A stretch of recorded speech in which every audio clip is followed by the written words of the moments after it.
وايه بسم الله الرحمن الرحيم ورقاد يا فرحت بدن دول الصوماليا ugu dambeyn waxa saxiix lagu duugay 900 milyan oo dollar ee lagu soo iibinayo diyaaradahaas afrika xaba ah JF17 maanta war culus soo baxay Suudaan oo loo diiday diyaaradahan Liibiya oo loo diiday diyaaradahan Soomaaliya oo loo ansixiyay ishi bogtay kubakaas waa mugdiga ka soo baxaysa waa Soomaali barareeda ishi bogtay kubakaas Ishibuktai ku Picasso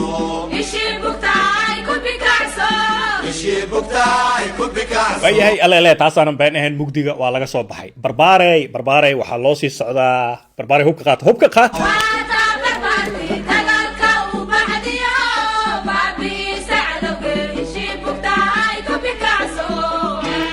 way bismillaahir rahmaanir rahiim soo dhawaada marka waa qof walba Soomaali amaanta Soomaalimada ay ku weyn tahay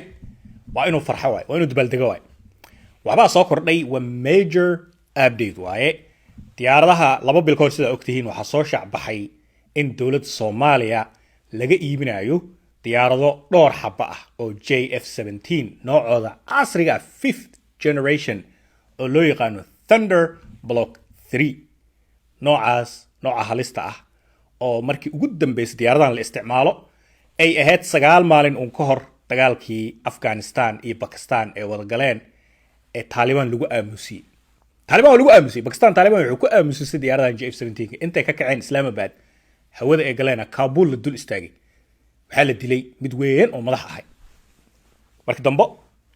dabcan heshiis xabad joojinay wada gaareen diyaaradaha markii ciyaar ma Pakistan hadaysan haysanin saacadahan jaqda laga gidin lahaa cid Taliban ay iska burbursan lahayd waayay Nigeria habeen imaan la isticmaashaa waxa ku burbursataa qolo argagixisa ah oo dhulkeeda ku jirto habeen imaalin baba uga dhigta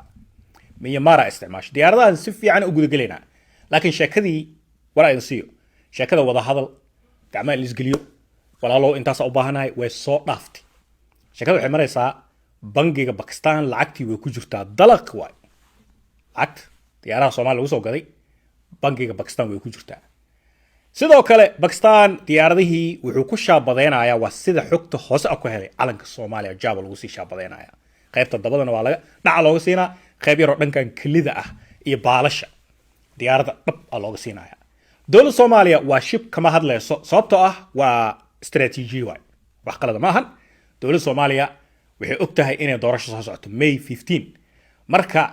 diyaaradahan Pakistan saxaafadda Pakistan iyo madaxda Pakistan shir jiraa'id ay qabanayaan waa goormee laakiin madaxda Soomaaliya shir jiraa'id ay qabanayaan wasiirka gaashaan intaas oo dhan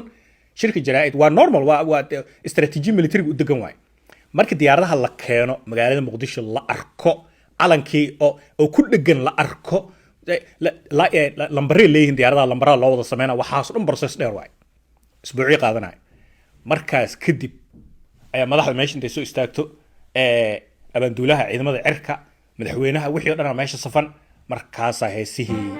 ayaga ahaa ala qaadi doona Soomaaliya cadow gudaha iyo cadow shisheeye inta way leedahay laakiin kan gudaha hadda ugu daran diyaaradahana lagu jafi doona warka idin sii marka warka idin sii sida u jeedaan saxaafadda carabta ka qorayso kiiskan diyaaradaha laga iibinayo wadamada Soomaaliya ee kamid ahayd Suudaan ee kamid ahayd Liibiya ee kamid ahayd muddo soo jiitamaysa lacagta waxa bixinaya Pakistan lacagta ma hayo laakiin lacagta waxa hayo Sacuudi iyo Pakistan dhiila u dhaxeeya heshiiska ka sukow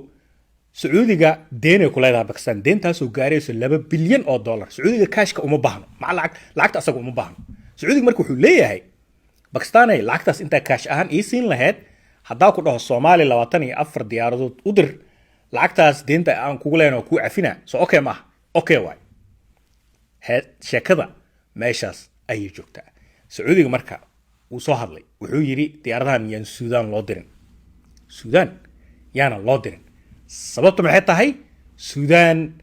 horta dagaal ka socda si Soomaaliya oo kale hadda isma haysato oo caasimadii iyo isku haystaaba qacda meel walba ka socota Imaaraadna si xun u dhaxgalay dalkaas Imaaraad kooxda uu hubay ilaa hadda jaftay wadaan dagaal ay wadaan marka meel bahashan u dhici doonto lama oga Sacuudi marka waa boodo wuxuu yiri Suudaan hadda waxba yaa loo dirin waa la diiday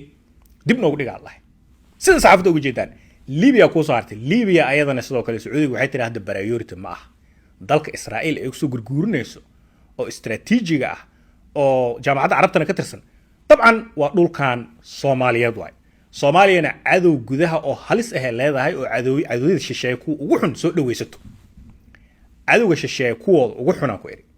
kuwa soo dhaweysto ah soomaaliya gudaheeda jooga af soomaaliya ku hadla adiga intaasoo dhan waa ka wada midaysan yihiin jaamacadda carabta in soomaaliya maanta ay tahay priority meesha ugu sarreyso oo haddaan hadda laga gaarin la kala qaybin doono waana kusii socon mogtaa waddadaas waaya ixsaan ay noo samaynayaan ma aha ayagaa dantooda ilaashanayo warka awsiya marka sheekada marka meeshaas marayso oo Pakistan diyaaradihii iska dhiibay dalkiisa waxa yaalaan laak Soomaaliya ay leedahay oo hadda hooshii calan suristi iyo wixii ay socoto su'aasha ugu weyn ee meesha taagana waxay tahay sida diyaaradahan Soomaaliya loo keeni doonaa ma ayaga soo duulay ma pilot Pakistan wado ma Muqdisho ka soo degaayeen waa maya ma la soo duulinaa Pakistan ma ka soo kacayaan ma dalka lay tagayaan shidaal ma ka soo qaadanayaan saas ma Soomaaliya soo galaan waa maya qadar ala xiriir qadar dalka qadar wuxuu haystaa diyaaradaha xamuulka aad ku weyn ee Turkiga uu ka kireystay markii diyaaradaha afarta aba F16 ka uu Turkiga Muqdisho keenayay diyaaradii uu soo kireystay ee diyaaradaha lagu soo dhaxqariyay alaabtaas ayaa goor horeba qadar ay tiri anaga diyaar ku ah Soomaaliya magaalada Muqdisho laga soo dejinayaa Pakistan oo isoowac markii wixii diyaar ay ku yihiin un isoo sheeg Allahu akbar baash meesha samaraysa diyaaradahan JF17 waliba block 3 miyahow waxay dul hayhaabi doonaan guud ahaan Soomaaliya hadda ma ogtahay beelo iyo qabiil iyo dawladda federaalka ciidamada federaalka looma ogolo meelaha qaar inay tagaan kismaayo kama soo dhawaan kartid boosaas kama soo dhawaan kartid sheekada saas ma ahaare ciidamada cirka Soomaaliya markay hoosh soo galaan toos soo galaan xuduud ma leh Soomaaliya meesha rabay ka wareegi karaan meesha rabaan ay duqeyn karaan meel ay uga shakiyaan maleeshiyad iskugu imaanayaan oo laga abaabulayo Soomaaliya in duulaan looga soo qaaday duqeynayaan adiga cadowga al-shabaab iyo cadow waa sheeko dheer waay oo dabcan dawladda Soomaaliya wasaaradda gaashaandhigan barnaamij dhan ay dijinaysa Turkigana dana ugu jirto in Soomaaliya laga nadiifiyo cadowga gudaha Sacuudigana dana ugu jirto maxay la cadowga gudaha Soomaaliya kaliya cadow kuma ahane wadamadan kale ee interestaha kale cadow ku yihiin Israa'iil soo gashay Imaaraat Carab soo galay waa risk waaye Soomaaliya waxay noqonaysaa marka meel xun oo lagu baabay Suudaan amal inaan noqon hadda marna Suudaan waa aragtaa laba soo Suudaan iyo Suudaan ay kala baxeen haddana Suudaantii gudaheeda isku siyaasta Liibi waa aragtay General Haftar meel iska fadhiyo taas Soomaaliya wali ma gaarin maleeshiyaadkan hadda madaxda Soomaaliya qaar sheegto waa iska daciif hadda hadii laga gaaro diyaarada JF17 lagu jafo meesha ka baxayaan intaysan awood culus iyo drones iyo balaay intaysan yeelan ku Suudaan iyo Liibi oo kale ajoogin fad waya cadowga gudaha marka dabcan dawladda Soomaaliya kaas u qorsheysan hadda Israa'iil ku duuleynaa inta ka dhaceena iyo baabkeeda lama geli karo waya warkaas soo kordhay aniga waxaan leeyahay dabcan adiga ku taala comment xun soo qor laakiin qofka Soomaalida ay ku intahay maanta waa inoo Allahu akbar